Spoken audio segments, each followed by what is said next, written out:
Assalamualaikum warahmatullahi wabarakatuh. Di saat seorang ibu melepas anaknya ke arus takdir, siapa sangka arus itu membawa sang bayi menuju tempat yang paling mustahil, ke dalam benteng kekuasaan musuhnya. Peti kecil itu bukan sekadar tempat persembunyian, melainkan kunci perubahan. Sebuah tanda bahwa ketika manusia takut kehilangan, Allah sedang menyiapkan pertemuan yang lebih indah. Inilah kelanjutan kisah nyata yang ditulis dalam kitab suci, diangkat dari Al-Quran, disajikan dengan sentuhan visual penuh makna.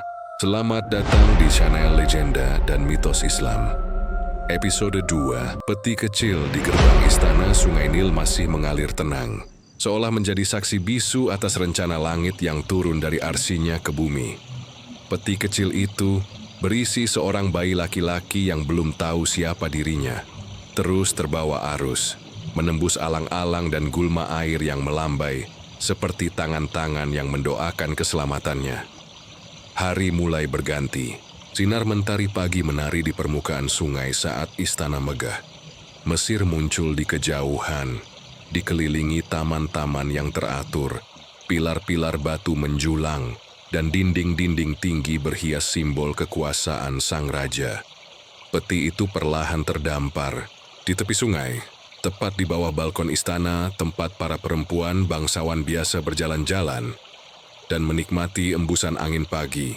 Dan di sanalah takdir mempertemukan dua dunia, seorang bayi dari bangsa tertindas dan wanita dari kalangan istana. Dia adalah istri dari Raja Mesir kuno yang kejam seperti Firaun, seorang perempuan lembut yang selama ini hidup dalam bayang-bayang kekuasaan suaminya.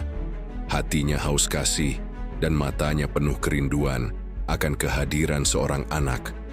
Ia memandangi peti yang terdampar. Saat dibuka, matanya membelalak. Di dalamnya, terbaring seorang bayi laki-laki kecil, wajahnya bersih, matanya bercahaya. Ia tidak menangis, justru tersenyum, seolah tahu ia telah sampai pada bagian penting dari perjalanannya. Perempuan itu langsung jatuh hati. Hatinya luluh, tangannya bergetar saat mengangkat bayi itu ke dalam pelukannya. Dan istri Firaun berkata, "Bayi ini adalah penyejuk mata hatiku dan hatimu. Janganlah kamu membunuhnya. Mudah-mudahan ia bermanfaat bagi kita, atau kita jadikan dia sebagai anak." Quran Surat Al-Qasas ayat 9. Namun dari balik tirai istana sang raja memperhatikan. Ia melihat dengan penuh curiga, matanya menyipit. Dalam hatinya ada rasa tidak nyaman, seperti ada sesuatu dari bayi itu yang membuatnya resah.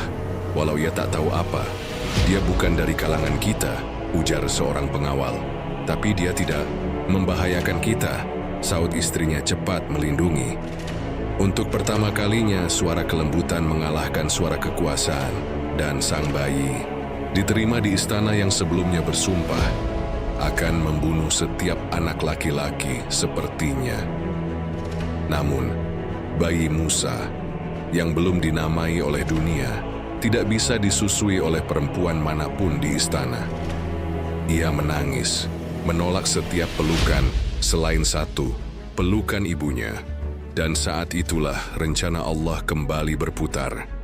"Dan kami haramkan baginya, Musa, semua wanita yang menyusuinya sebelum itu." Quran Surat Al-Qasas ayat 12. Allah telah mengatur ibu Musa yang hatinya nyaris hancur karena kehilangan, kini dipanggil sebagai pengasuh. Tanpa mereka sadari, ia adalah ibu kandung dari anak yang mereka temukan. Dan Musa kecil akhirnya kembali ke pelukan ibunya, bukan di rumah kecil Bani Israel, tetapi di istana tempat ia akan tumbuh dan kelak mengguncangnya. Siapa sangka bayi dari bangsa yang tertindas kini tumbuh di tengah istana sang penindas, disusui oleh ibu kandungnya sendiri, di hadapan istri raja yang tak tahu siapa dia sebenarnya. Inilah bukti bahwa rencana Allah melampaui segala logika. Ia menjaga siapapun yang dikehendakinya, bahkan di dalam sarang musuh. Tapi ini baru permulaan, karena bayi itu kelak akan menjadi penantang takhta, dan dunia akan mencatat namanya. Jangan lupa untuk like, komentar, dan subscribe agar tidak tertinggal kelanjutan kisah epik ini di episode berikutnya. Terima kasih sudah menonton episode 2. Selalu ikuti kami dan nantikan episode berikutnya. Dengan gaya epik dan animasi kerennya, episode berikutnya. Episode 3, Tumbuh di Tengah Musuh.